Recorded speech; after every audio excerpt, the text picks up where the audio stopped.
Muy bien, vamos a solucionar el error de Messenger Login o el inicio de sesión fallido de Messenger en nuestro dispositivo móvil.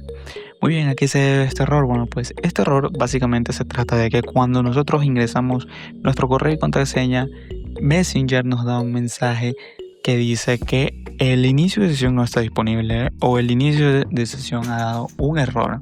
Entonces esto es bastante importante corregirlo y hay distintas maneras que te voy a dar y si tú sigues todos estos pasos debería solucionarse al 100% el problema. Como puedes ver, cuando tú introduces te va a decir unable to log in o imposible loguearse. ¿Ha ocurrido un error? Bueno, pues simplemente esto puede deberse a problemas de tu dispositivo o problemas con los servidores de Messenger. Lo más probable es que sea problemas de tu dispositivo, así que bueno, vamos a irnos.